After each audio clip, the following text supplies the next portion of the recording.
This is Mike Fitzgerald, designer of Baseball Highlights 2045. We're going to take a look at the card play in the game, which is quite unique, and we're going to explain that for you in a step-by-step process. Now, the first thing that happens is the active player can play a card from his hand into his in-play box on his mat.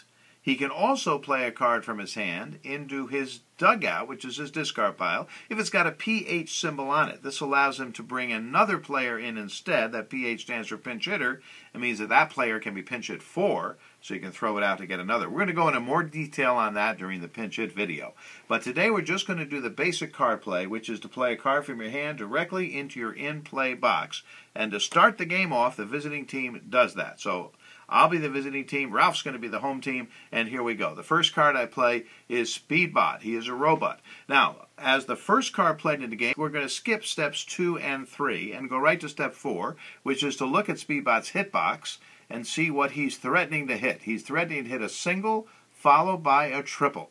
He's also a fast runner, which we can see because of the F and the red icon in the special attribute section of the card right under the hitbox. So we're going to take 2 red pawns, put them right here as runners on home plate to threaten the fact that we have a single and a triple being threatened. Now Ralph gets to play his first card as home team from his hand right into his in-play box, and he's playing Juan Spawn. Now Juan Spawn is a cyborg. The second step of a card play is to look in the immediate action box and see if there's anything there. In this case there is. It says curve, cancel all hits versus a robot. So we'll look and see what Speedbot is. Oops, he's a robot. This means Juan Spawn is going to strike him out. Those robots never could hit a curveball. And the strikeout means all the hits being threatened by Speedbot are now canceled. So we remove both of these red runners from home plate.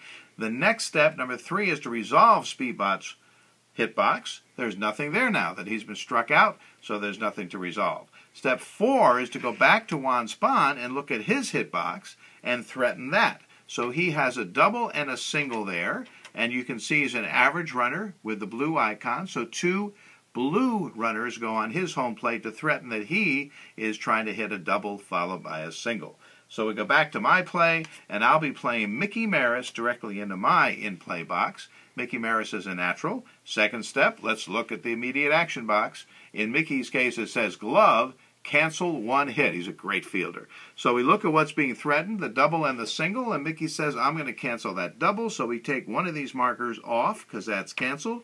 The next step is to resolve Juan Spawn's hitbox. So we easily see, the double was canceled. We know that right away. So the single will happen. So we put a runner on first base to represent that runner now being on first with a single. So he's now a base runner. Back to Mickey Maris for step 4. In his hitbox, there's a single followed by a home run. These are 2 average hits as far as speed because he's got an A and a blue icon, so they both go on home plate, and now he's threatening to hit a single and a home run. And of course, Ralph has no answer for that, so I'll be winning this game easily. And here's where we'll end our little short snapshot. When both players have played 6 cards, whoever's got the most run wins. And that's a little snapshot of the card play in Baseball Highlights 2045.